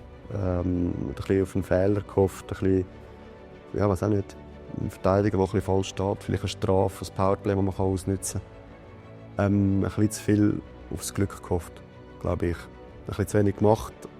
Hat lang ist es aufgegangen, aber schlussendlich sind es 10 Minuten vor Schluss, wo das Gegengol kommt. Und ja, nachher ist nochmal ein Ruck durch die Mannschaft gegangen, habe ich das Gefühl gehabt, aber gleich, auch dort hat gefällt. So diese Chancen habe ich nicht gesehen, um ein Goal zu machen. Also ja, es hat 2, 3 Möglichkeiten gegeben, die könnten das Goal sein, aber nicht wirklich, so ist mir sagen, hey, der hätte reingehen. Und darum, ja, ich glaube, darum habe ich recht bissen in dieser Niederlage. Weil wir haben so gut gespielt, die ganze WM-Kampagne durch. Wir haben nicht alles gewonnen, aber es ist wirklich viel aufgegangen. Gewinnen im Viertelfinale, was sicher schwierig war für den Kopf zu gewinnen. Gewinnen im Halbfinale gegen Kanada, wo wirklich alles aufgegangen ist, alles von unserer Seite war und kommst in ein Finale rein und dann ist es nicht die beste Leistung. Ich glaube, das hat wehgetan und motiviert zur gleichen Zeit eigentlich auch, zum nochmal dort hin und sagen, hey, wir müssen und wir können das besser und wir wollen die Farbe ändern. And with 2:09 to go in the third, we're going to face off in the Czech zone. Probably a timeout here for the Swiss. Good decision by Glauser. They're having a hard time getting up the ice, so you float one into the belly of the goaltender and force a whistle. Ich habe mehr das Gefühl, das hat zu tun mit der Erholung. Wenn wir sind normalerweise mit den letzten 5 Mal gegen Tschechien gespielt an der WM, haben sie immer schlagen und wir haben eigentlich immer das Zepter in der Hand gehabt. Wir waren meistens am Drücken und das war am Finale nicht so gewesen. Und das hat schon mit der Energie zu tun gehabt. Ich wünschte, wir hätten noch mehr angegriffen, wir irgendwie so ein bisschen das Goal vielleicht ein bisschen zu wenig gesucht in diesem Finale. Wir haben sehr gut defensiv gespielt. Wenn du zurückschaust, es tut uns eigentlich noch weh, weil auch in diesem Match haben wir eigentlich die Überzeugung, dass wir ein Match gewinnen. Auch nach dem 2. Drittel, wo noch unten war, haben wir gesagt, hey, wir holen den Match, wir müssen einfach 1 Goal schießen. Und ich glaube, ja, ihnen ist nicht das Goal gelungen und jetzt im Nachhinein zurückschaust. Vielleicht hätte ich gewünscht, dass wir vielleicht noch ein bisschen mehr angegriffen hätten, dass wir noch ein bisschen mehr das erste Goal hätten gesucht. Aber ja, sind wir einfach zu sagen nach dem Match. Aber ja, es ist sicher, es ist nicht ein einfaches Spiel gewesen und vielleicht hat uns Power am Schluss auch ein bisschen gefällt in diesem Finale. Es ist ein sehr langes Turnier, aber für die Tschechen genau gleich. Und du hast genau gewusst, der das erste Goal schießt, wird wahrscheinlich den Match gewinnen. Und es ist wirklich schwierig, das zu verarbeiten, weil die Überzeugung war wirklich da gewesen. Wir dachten, hey, wir gewinnen den Match und wir haben alles gegeben, wir haben alles probiert. Und es ist eigentlich auch sehr viel für uns gelaufen, der Match, aber ja, das ist halt Sport, schlussendlich hat es dann gleich nicht gelangt. With the save. Yossi is doing exactly what you would think Roman Yossi would be able to do. Ich bin eigentlich felsenfest davon überzeugt, dass wir gewinnen, weil ja, das Gefühl war anders als eben vor diesen vielen Jahren. Es ist so, dazumal bist du überglücklich gewesen, bist in diesem Finale und das Mal bist du irgendwie, ja, du hast so, das Gespür ist so gewesen, es ist noch nicht fertig, jetzt kommt der nächste Schritt und ja, darum war das Gefühl vor dem Match sehr gut gewesen. Irgendwie habe ich das Gefühl, umso länger das Spiel geht, ist einfach so, wer jetzt den ersten Fehler macht, kriegt das Goal. Und dann ist es nachher schwierig zum Zurückkommen. Und ich glaube, Alvin noch auf beide Seiten hätte ich kippen können. Wenn wir das Goal gemacht hätten, wären wir jetzt wahrscheinlich da am Hocken und die Glücklicheren. Aber ja, es ist jetzt nicht so und ja, es tut Alvin noch weh. Aber ich glaube, es ist wenigstens, ja, ich glaube, sie haben es auch verdient, wenn wir ehrlich sind, wenn daheim mit dem Druck nachher kannst du Weltmeister kommen, hast du sicher auch verdient, aber hätte gleich lieber wenn es mir gewesen wäre. Another face-off in the Czech zone. Ja, in diesem Spiel haben wir auch gesehen, am Schluss sind es kleine Details, die das Spiel entschieden haben. Und ja, ich glaube auch, auf einer Seite muss man auch sagen, die Tschechen haben auch ein super Turnier gespielt, auch in diesem Spiel. Die waren schon einen Gameplan und haben das super ausgeführt. Es war lange 0-0, das war ja, ein sehr intensives Spiel. Niemand wollte richtig Fehler machen und das haben wir, glaube ich, so ein bisschen gesehen. Und ja, nachher gibt es das erste Goal bei den Tschechen. Und ja, da war halt nicht mehr so viel Zeit zum Reagieren. Wir hatten nachher sicher noch ein paar Chancen gehabt, die auch hätte gehen können. Und ja, schlussendlich das Team muss verlieren im Sport. Natürlich hatte jeder gerne die Goldmedaille gehabt. Aber ja, die Tschechen haben es auch verdient. Und ja, schlussendlich sicher die Enttäuschung riesig gewesen, auf jeden Fall. Das haben wir, glaube ich, jedem Spieler angesehen nach dem Spiel. Und ja, es waren sicher nicht schöne Gefühle gewesen. Da hatten wir lieber andere Gefühle gehabt. Aber auch jetzt, ein paar Wochen später, wenn man zurückdenkt, kann man auch stolz sein, was man mit der Gruppe erreicht hat. Und aber so Erinnerungen, die man, glaube ich, das Leben lang nicht vergessen wird. Als erstes musst du sicher mit deinen eigenen Gefühlen klarkommen. Aber wie gesagt, ich glaube, jeder war sehr enttäuscht, auch ich selber. Was mich persönlich auch stolz gemacht hat, habe ich gefunden, dass wir alle die Silbermedaille angelassen haben. Logisch ist die Enttäuschung gross und man will die Goldmedaille. Ich glaube, da muss niemand darüber diskutieren, aber schlussendlich ist es ein Turnier und eben, es gibt einfach einen Verlierer da im Finale. Aber die Silbermedaille hast du in dem Moment gleich gewonnen, auch wenn du verloren hast. Und sicher sehr aber darum gute Verlierer gewesen und respektvoll die Silbermedaille abgehalten. By Dostal. 3 or 4 pretty clean wins in a row for Switzerland. Ouais, bien sûr que maintenant, je suis fier de cette médaille, je suis fier d'avoir pu faire partie de ce groupe 2024. Mais sur le moment, après le match direct, c'est vrai que on avait perdu la médaille d'or et non gagné la médaille d'argent. Donc ce sentiment, il est quand même resté. Il est quand même resté quelques semaines. Je commence gentiment à apprécier le fait d'avoir gagné cette médaille d'argent. Silver medals to the Swiss. Rogers Abbuel playing at a record 19. Normalerweise, oder allgemein, ich sage jetzt in der Sportwelt, wenn du eine Medaille gewinnst, bist du normalerweise überglücklich und das ist eine riesige Freude. Aber es hat sich wirklich angefühlt wie die grösste Niederlage. Und es war eine rechte Enttäuschung. Und ja, ich sage auch jetzt noch mit ein bisschen Abstand ist die Enttäuschung eigentlich Albing noch gleich gross. Vielleicht ist es dann ein paar Jahre ist das anders. Und weil logisch, mir ist auch bewusst, dass es nicht selbstverständlich ist, dass du eine Medaille holst. Aber ich glaube, jetzt, dieses Jahr ist wirklich eben mit dieser Mannschaft und mit den ganzen Umständen, wie alles verlaufen ist, habe ich einfach das Gefühl, wäre es machbar gewesen.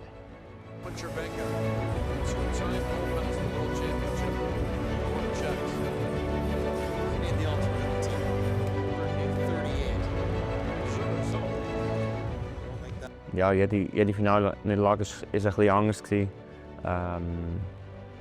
Und die erste war sicher sehr speziell, weil es sich wie ein Sieg angefühlt hat nach dem Match. Und am nächsten Tag war die Feier so ein bisschen, als hätten wir eigentlich selber gewonnen. Und jetzt das Mal war es schon ganz anders, weil wir wirklich ich glaube, eben die Überzeugung hatte, dass wir gewinnen können, das Team dafür, dass wir gewinnen können. Und ja, es ist dann, ja, es ist schon Zeit gegangen. Auch jetzt, wenn du darüber redest, tut es eigentlich immer noch, ich glaube, tut es immer noch ein bisschen weh. Und ich glaube, das wird auch immer ein bisschen so sein. Aber ja, ich bin dann mal zurück auf Nashville gegangen. Und wenn du natürlich die Kinder siehst, die Familie, das hilft natürlich extrem, wenn du das ein bisschen verarbeiten kannst. Aber es hat sicher, also jetzt von diesen 3 Silbermedaillen ist die sicher für mich auch persönlich am längsten gegangen, das zu verarbeiten. Giving your guys a break here. So now, the Easter line comes off, it'll be Turkov. Also für mich selber muss ich sagen, es ist fast keine Parallele gegeben. Wir sind im 18. Aus einer Olympiade rausgekommen, die extrem schwierig war. Für mich selber persönlich eine der härtesten Saisons hatte. Wir sind bei aufgeboten worden, das erste Mal Olympia. Meine ganze Familie ist eigentlich angereist auf Südkorea und nach 1,5 Drittel oder 25 Minuten bin ich ausgewechselt worden im ersten Spiel. Gegen Kanada 4-0 einfach die Leistung können abrufen. Und nie mehr eingesetzt worden nachher. Es hat extrem weh getan. Nachher mit dem Club auch ausgeschieden frühzeitig. Also wirklich ein paar Mal eins auf den Deckel bekommen. Und bin dann nachher eigentlich an die WM angereist, um zu sagen, hey, Leo, du kannst es besser. Ich habe mich sehr gut gefühlt. Ich würde mal sagen, eine solide Gruppenphase gespielt dort, aber es ist nie, wir mussten bis zum letzten Spiel kämpfen, dass wir überhaupt im Viertelfinale gekommen sind. Ich weiss das noch. Gegen Frankreich hängen und würgen. Sind wir dort weitergekommen. Haben dann auch den Spielort gewechselt und ich meine, dort fängt nachher Parallelen an. Wir sind aber als Gruppe 4. glaube ich, reingekommen und haben gegen den ersten von der anderen Gruppe gespielt, der extremer Favorit war, Finnland damals. Also, ich sehe dort eigentlich nicht Parallelen. Logisch, wir hatten eine coole Truppe, es war ein mega cooler Ort. Das kann man vielleicht vergleichen mit Prag. Aber sonst hat wirklich nicht viel gleich gewesen. Yeah, rings right off the top of the mask of Giannone. We're going to go over that anyways. He said, it's a moment with this mask in this tournament. Strap's coming off as Higginstaller takes that one. Not step in front of that one. Here's Sedlak, you're exactly right. He wanted Pasternak. Sometimes you got to be a little bit more selfish, even on broken plays. Fire one right out of the bar, short side if you could. Non-NHLers on the fourth line have been working well together, very much in sync with what they're doing out there. Pretty good cross check there. Not getting up. Always dangerous when you hit your shoulder. And so we get a break. Let's watch the replay. The fans are trying to alert the officials about the broken glass at that end. Not sure who's noticed. I think Uncle there. Does that sum it up? Woo. Here's the first chance off the faceoff. Project gets it through. Cervenka doesn't get all of that. Heals a little bit. Dangerous play. Here's the pass. Oh boy. Marty's there. He's reacting to it.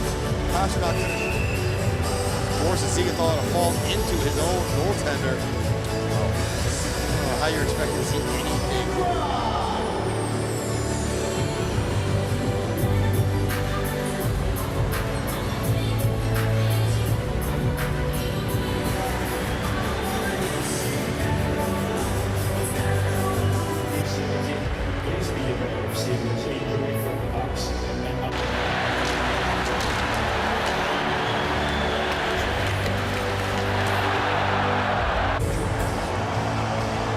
That doesn't sum up the effort. Check it. Diving, racing to seal the victory. One of the greatest celebrations I've ever seen for a bench. Now 2024. Snell's the All-Star goalie. Josi and Carlson, the All-Star defensemen. Kevin Fiala, Roman Cervenka, Dylan Cousins are the All-Star forwards.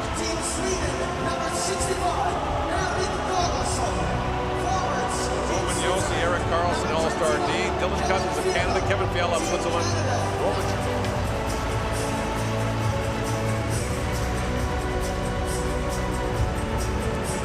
We saw the joy of the Swedes a few hours ago after winning the bronze medal. You contrast that with the team that finished a place ahead of them.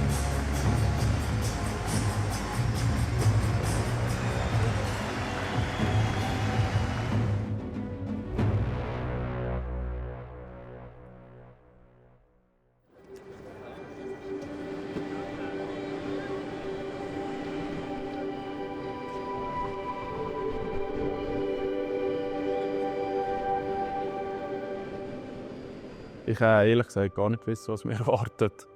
Und aber sobald das Kloten sich und all die Leute gesehen, ist sicher, ist sicher auch ein sehr cooler Moment gewesen. Ich meine, dass man so viel Support hat und ich glaube auch noch viel mehr so Leute, die uns durch ganz WM supportet haben, aber dass man gleich auch noch kommt und wo ist der klatscht und ist bejubelt, das ist ich habe etwas Bilder im Kopf, die ich auch nicht vergessen werde. Und das ist sicher nicht selbstverständlich. Und sicher auch gerade, coole paar Stunden gewesen, wo wir da mit den Fans noch zusammen genießen können.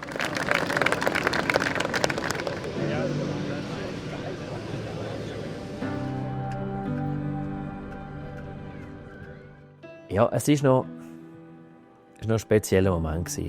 Erstens danke an alle Fans, die gekommen sind. Es war mega schön, super organisiert. Aber die Fans haben gefeiert, Freude gehabt, aber wir haben einfach nur Bock zu feiern. Es ist so schwierig für die Fans. Sie haben uns probiert, irgendwie aufzumuntern und es ist teils gelungen. Aber es war eine spezielle Stimmung. Aber ich denke, jetzt, wenn man zurückschaut und auch so Reaktionen der Leute im Umfeld und es ist wirklich sehr viel Goodwill rum. Man sieht, die Werte der Mannschaft sind extrem durchgekommen, der Kampfgeist, das Miteinander, das Durchheben und dass man auch durch, die schwierigen Zeiten miteinander durchgegangen ist und schlussendlich auch ein gutes Ende kreieren können, haben sich auch viel gefreut und das ist dann schon auch schön und das ist auch das, was bei mir jetzt überwiegt. Unglaublich schöne Reise in Prag. Mit sehr viel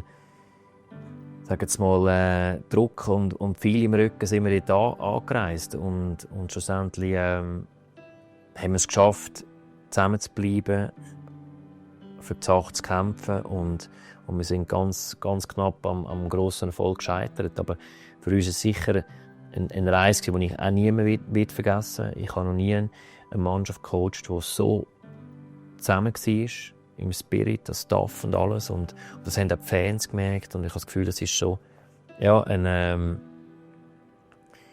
gute Heilung gewesen, ich sage jetzt mal, für die letzten 1-2 Jahre, wo doch sehr viele auch schwierige Momente waren.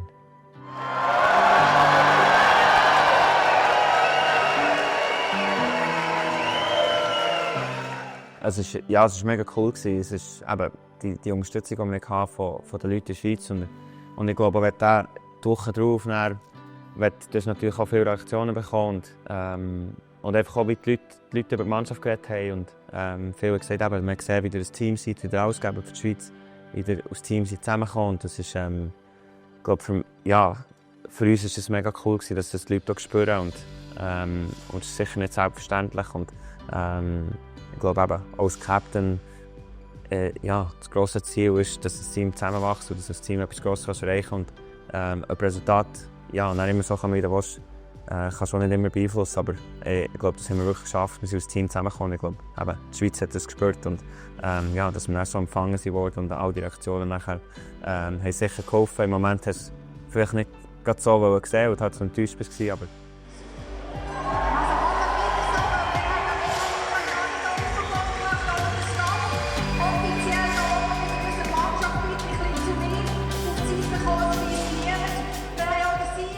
Nein, sicher war es extrem cool, dass dort so ein grosser Empfang war. Und das haben wir auch geschätzt.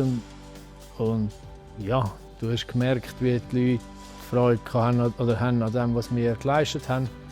Und gleich hast du dann irgendwie das Gefühl, hättest du gerne mehr heimgeholt als eine Silbermedaille, oder? Weil sie es auch verdient hätten, weil, eben, wie wir vorher gesagt haben, die Fans haben uns da gut unterstützt und ich glaube, sie hätten auch einen Weltmeistertitel verdient. Ja. C'était vraiment un beau moment à vivre de pouvoir voir tous ces fans qui étaient là, qui nous attendaient. Et voilà, la déception était encore là, mais le fait d'avoir pu vivre ce rassemblement où c'est que voilà, on a pu partager ça avec les fans qui ont décidé de faire le déplacement à Cloton, c'était aussi un très bon souvenir que je vais garder. Es war schön. Wie gesagt, eben die Enttäuschung ist riesig. Aber ich glaube, was wir vor allem erreicht haben, ist, wenn das Schweizer Hockey perfekt repräsentiert. Und ich glaube, das ist genau die Anerkennung, die du eigentlich suchst. Also ich meine, es war ein Montagnachmittag, Arbeitszeit, und es sind so viele Leute dort gestanden. Ich hätte wirklich alles geben, was ich kann, um einmal erleben, was wäre dann, wenn die Medaille eine andere Farbe hat. Ich glaube, da wäre so viel los gewesen. Also ich glaube, wir haben sehr, sehr vieles richtig gemacht. Und das war ein bisschen der Lohn, auch, um zu sehen, hey, look, wir haben so viel Respekt, den wir zurückbekommen, so viel Freude, so viele lächelnde Gesichter. Ein Tag nach so einer Niederlage. Ich glaube, das tut schon gut. Aber es zeigt vor allem, dass wir etwas im Schweizer Hockey etwas richtig gemacht haben.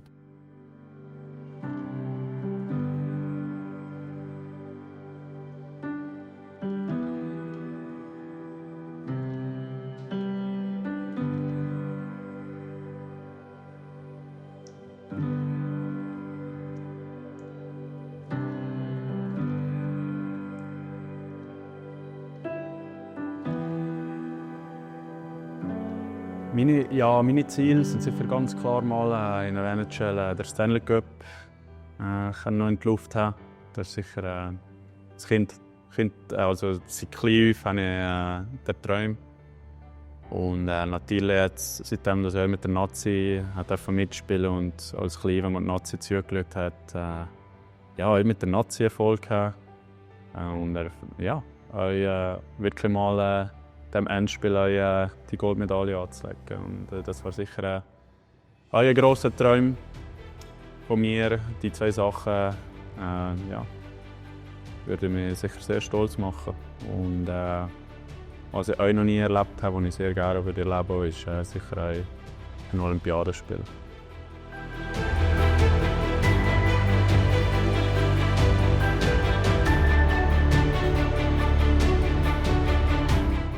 « 16 ans après 16 ans, un peu facile à dire, mais voilà. Je viens d'accomplir une des plus grosses, des plus gros accomplissements de ma carrière. J'aimerais bien sûr pouvoir faire partie d'un groupe qui gagne soit un championnat, soit la médaille d'or avec l'équipe de Suisse. Maintenant, à moi de prouver que malgré mon âge, je suis encore pas trop vieux, j'espère. De pouvoir faire partie des prochaines expéditions avec l'équipe suisse. Die Learnings sind, dass wir wirklich wissen, was es braucht, um überhaupt die Chance zu bekommen, um so einen Titel zu spielen. Das braucht sehr viel. Die anderen Nationen sind sehr stark. Bei uns muss das ganze Setup muss optimal sein, die Mannschaft muss optimal sein. Aber wir haben natürlich innerhalb von diesen Prozessen extrem viel gelernt. Was sind die wichtigsten Punkte, wo wir als kleine Hockey-Schweiz brauchen? Immer höher, immer besser, immer weiter ist das Ziel von uns allen. Aber wir haben den umgekehrten Weg realisiert. Wie kannst du dich optimal erholen in einer kurzen Zeit? Wie kannst du die Leistung komprimieren, um auf den Punkt X zu bringen? Das haben wir in den letzten Jahren verfehlt. Das haben wir nicht gut genug gemacht. Und insofern haben wir von WM zu WM immer wieder wichtige Erkenntnisse, die wir wieder versuchen, in die nächste Kampagne hineinzubringen. Und wenn wir eine schlagkräftige Mannschaft haben, dann wäre wären wir sicher noch mal ein bisschen erfahrener, um zu wissen, was es dann braucht, um hoffentlich hinsichtlich Heim-WM wieder gute Resultate zu bringen.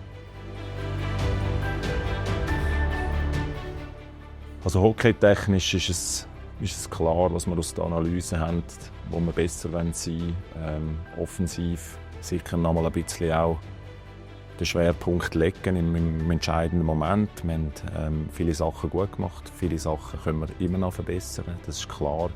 Ich glaube, eine schwierige Herausforderung wird sein, dass wenn im 26 mit Olympia und Heim-WM so einen grossen Peak hast, dass das nächstes Jahr nicht so ein bisschen als noch eine WM, die auch noch gespielt sein muss, vorher angeschaut wird. Wir müssen wieder das anbringen und für das ist das Commitment so unglaublich wichtig, dass die Spieler wissen, Heim-WM, eine Olympiade geht über Teilnahme auch von der nächsten WM. Das ist einfach etwas, was für uns als kleine Nation wahnsinnig wichtig ist.